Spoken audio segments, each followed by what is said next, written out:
जी finally हम लोग पहुंच चुके हैं इस वक्त ओपीएफ के मेन हेड ऑफिस में और राय हयात साहब हमारे साथ मौजूद हैं जो कि डिप्टी मैनेजिंग डायरेक्टर हैं। अस्सलाम वालेकुम सर। वालेकुम अस्सलाम सर। सर आप कैसे हैं? अल्हम्दुलिल्लाह बिल्कुल ठीक। सर सबसे पहले तो ये बताइए कि माशाल्लाह इतनी खूबसूरत आप ड्रेसिंग करते हैं और हर वक्त हशाश बशाश रहते हैं, इसकी क्या वजह है? देखिए ज़िंदगी में अप्स एंड डाउन्स आते रहते हैं सबके। कुछ लोग हैं जो उसमें डिप्रेस हो जाते हैं, कुछ लोग उसमें सर्वाइव करते हैं और मैं कोशिश करता हूँ कि उसमें सर्वाइव करूँ। चीज़ें ये साथ साथ चलती हैं लेकिन बंदे को कम से कम खुश रहना चाहिए।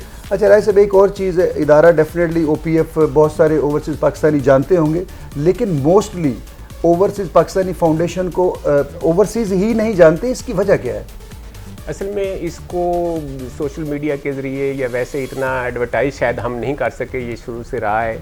लेकिन ये है कि ये इदारा ओपीज़ के लिए, ओपीज़ हम कहते हैं ओवरसीज़ पाकिस्तानी को, उनके लिए मुख्तलिफ सेक्टर्स में बहुत काम कर रहा है। सही है। इसमें हमारे मुख्तलिफ डिवीज़न्स हैं, इसमें एजुकेशन डिवीज़न है, ओके, वेलफेयर डिवीज़न है, सही है, हाउसिंग डिवीज़न है, ठीक है, और एडमिन और फिनांस तो हर डिपार्टमेंट में होते हैं जो भी हो। जी। तो इसमें आप अराउंड आपको कितने साल हो गए इस इदारे में सर्व करते हुए? माशाल्लाह मुझे 36 ईयर्स हो गए हैं। माशाल्लाह, गुड। आई स्टार्टेड इन 1985 दिसंबर 1986 समझ लें आप। अच्छा जी। एज असिस्टेंट डायरेक्टर ग्रुप 7 में मैं आया था, जो हमारा 17 के इक्वल होता है। माशाल्लाह, ठीक है। अब जहाँ तक मेरी कुछ समझ है, जहाँ तक मैंने आपके इदारे के हवाले से पढ़ा है कि आपका इदारा जो है ओवरसीज़ पाकिस्तानी ख़ास करके मज़दूर हैं या जो छोटे लेवल के लोग हैं उनको बहुत ज़्यादा सपोर्ट करता है। उनके साथ आपकी क्या क्या हेल्प होती है? आपका इदारा उनके साथ क्या हेल्प करता है? एक्चुअली हमारे इदारे का अभी नाम है ना ओवरसीज़ पाकिस्तानी फाउंडेशन या ओपीएफ। शुरू में इसका नाम था ओवरसीज़ वर्कर्स फाउंडेशन। ओके। और ये जब इदारा बनाया गया था तो इसका मकसद ही ये था कि हमने जो वर्कर बाहर काम करते हैं उनकी वेलफेयर के लिए काम करना है। ठीक है। मुख्तलिफ सेक्टर्स में काम कर रहे हैं, अगर सिर्फ वेलफेयर पे आएँ और स्पेशली वर्कर्स की वेलफेयर पे आएँ तो मिडल ईस्ट में या ओवरसीज़ में जो भी ओवरसीज़ पाकिस्तानी काम कर रहे होते हैं उनके जो भी मसाइल हैं, चाहे वो मुल्क से बाहर हैं चाहे वो मुल्क के अंदर हैं। सही है। इन शॉर्टकट मैं ये कह सकता हूँ कि एक ओवरसीज़ पाकिस्तानी जो अपने मुल्क में था, वो बिजली का मीटर लगवाना चाहता था, गैस का लगवाना चाहता था, उसकी किसी ज़मीन पे कब्ज़ा हो गया था, उसका कोई फैमिली डिस्प्यूट था, तो उसने वो खुद हल करना था ना, वो मसला वो ओपीएफ को के हवाले कर सकता है कि on behalf of that overseas Pakistani OPF should do this. For example जैसे आपके ओवरसीज़ पाकिस्तानी दुबई में मज़दूर काम कर रहे हैं, सऊदी अरब में, मतलब गल्फ़ जितना भी है वहाँ पे बहुत ज़्यादा ओवरसीज़ पाकिस्तानी है। कोई वहाँ पे खुदा न खास्ता किसी की डेथ हो जाती है तो उसको वहाँ से उसकी बॉडी को लाना और इस तरह की चीज़ें आपका क्या इदारा ये भी करता है?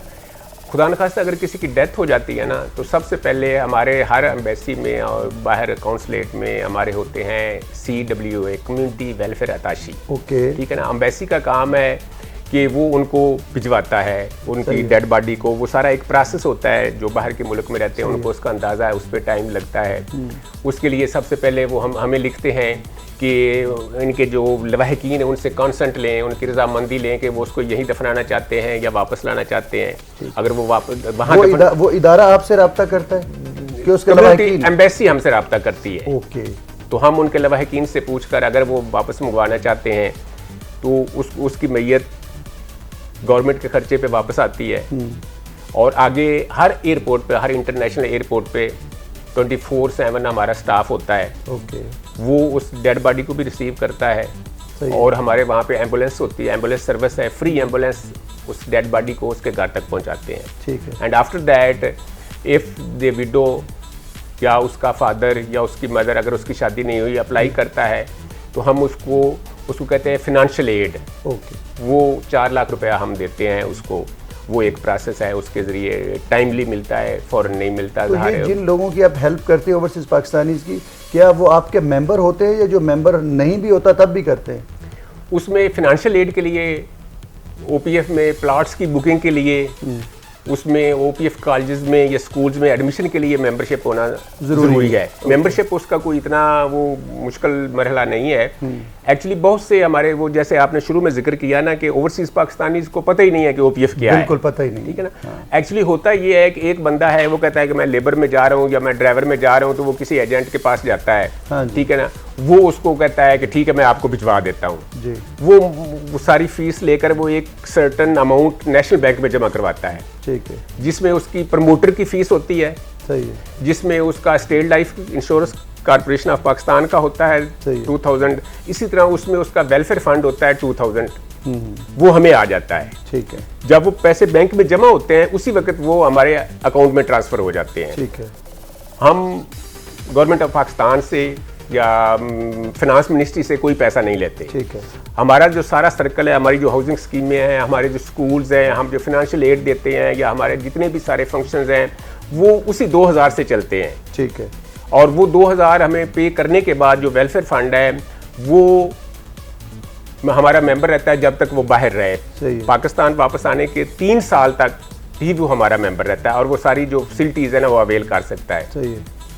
और जो स्कूल है आपके, जैसा कि पूरे पंजाब में या पूरे पाकिस्तान में स्कूल है, उनमें सिर्फ ओवरसीज पाकिस्तानी के बच्चे ही पढ़ सकते हैं या दूसरे बच्चे भी वहाँ दाखिल हो सकते हैं? नहीं, इतने तो ओवरसीज पाकिस्तानी हर एरिया में नहीं है। हमारे 4 कॉलेजेस हैं, इस्लामाबाद, पिंडी में 3 हैं जी, उसके बाद 28 स्कूल है, 28 स्कूल्स हैं पूरे पाकिस्तान में। सही।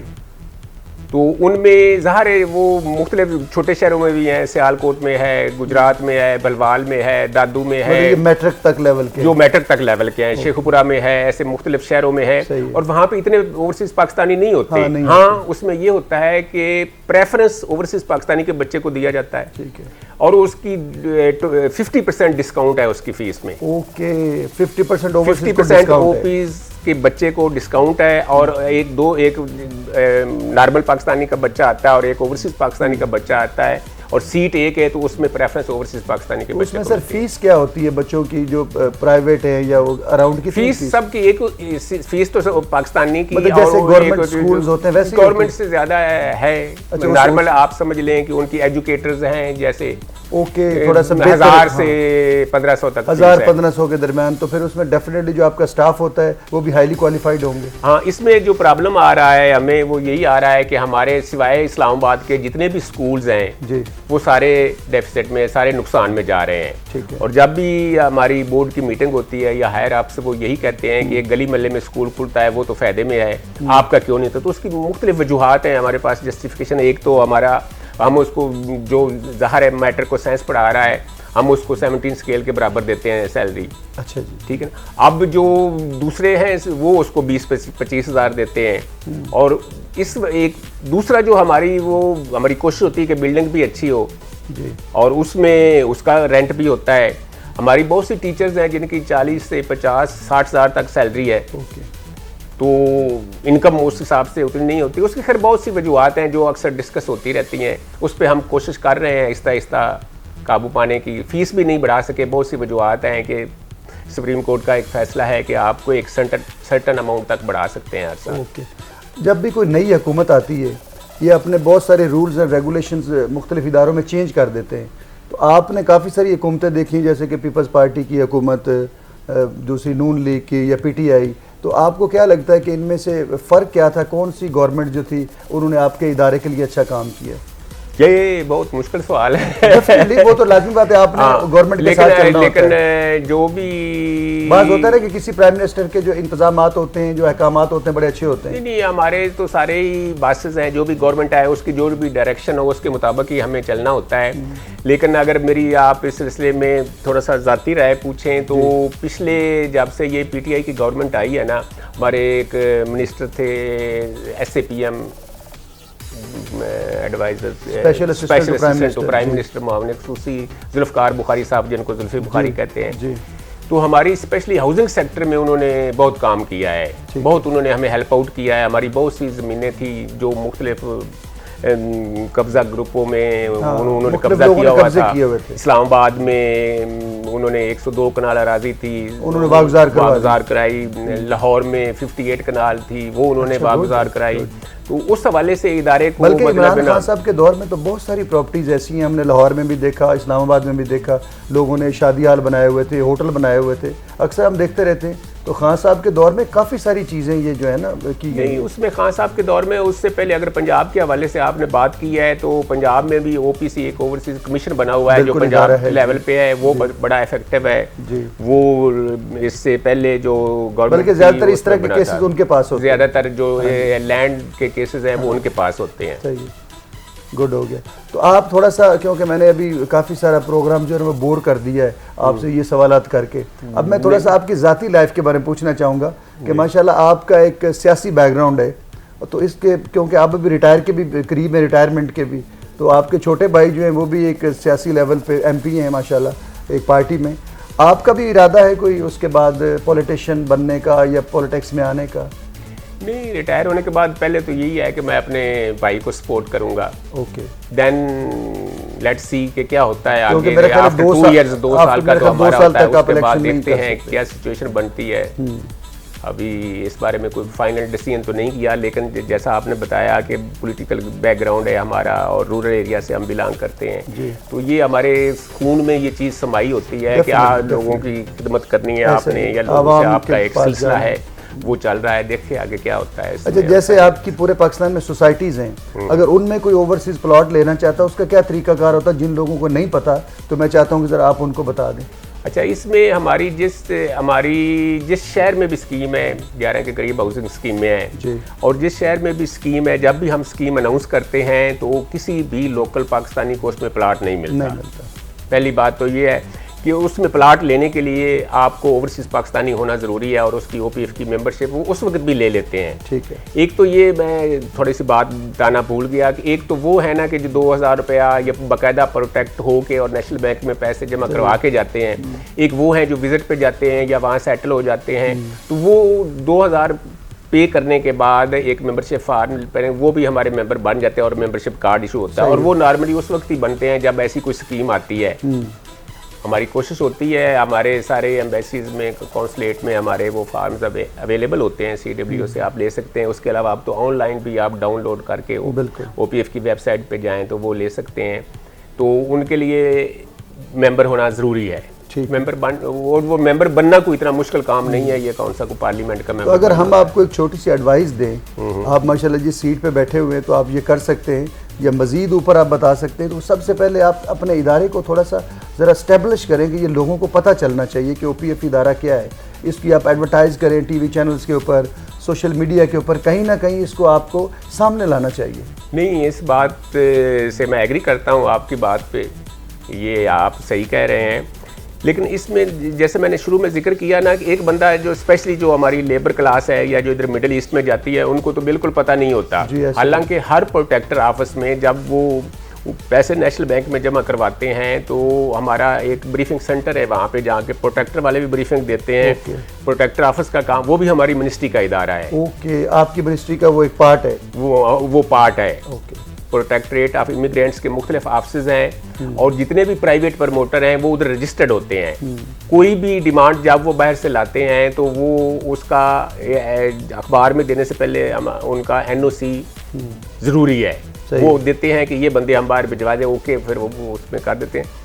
लेकिन वहाँ पे बाकायदा आपने जैसे कहा ना कि हमारे ब्रीफिंग सेंटर हैं जहाँ पे हमारे ऑफिसर्स जाते हैं, वो उनको बताते हैं, लेकिन वहाँ पे जो इंडिविजुअल मौजूद भी होते हैं ना, उनको इस बात से इंटरेस्ट को नहीं होता कि ये बंदा क्या कह रहा है, उनको सिर्फ इस बात से इंटरेस्ट होता है कि हमारी फ्लाइट कब है और हमने बाहर जाना कब है। कुछ मेरे ख्याल से नहीं। अब आहिस्ता आहिस्ता हो रहा है, जैसे आपने फरमाया, अब आहिस्ता आहिस्ता लोगों को पता चल रहा है। एक बड़ा ज़रूरी बात मेरे ज़हन में आ गई अभी फौरी, कि बाज़ लोगों से ना एजेंट पैसे ले लेते हैं, 2 लाख 4 लाख 5 लाख रुपया आपको दुबई भेज देते हैं, आपको सऊदी अरब भेज देते हैं, ये हो जाएगा वो हो जाएगा, फिर वो पैसे भी गायब हो जाते हैं, वो बंदे भी नहीं मिलते। उसके लिए आपका इदारा क्या करता है? उसमें ऐसे है कि जो भी रजिस्टर्ड प्रमोटर होता है ना, एक सिलसिला है पाकिस्तान में, एक सिलसिला बना हुआ है कि जो रजिस्टर्ड प्रमोटर था उसके पास डिमांड आई, ठीक है ना। अब मैं रजिस्टर प्रमोटर हूँ, मेरे पास डिमांड आई, मैंने आपको कह दिया XYZ, किसी को कह दिया कि यार ये हमें बंदे दे दो।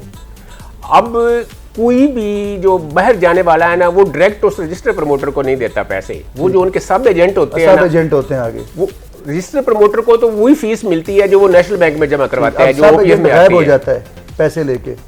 तो उसका एक तरीक़ेकार है, उसमें OPF का काम, मैंने जैसे अर्ज किया कि OPF का काम रिक्रूटमेंट नहीं है।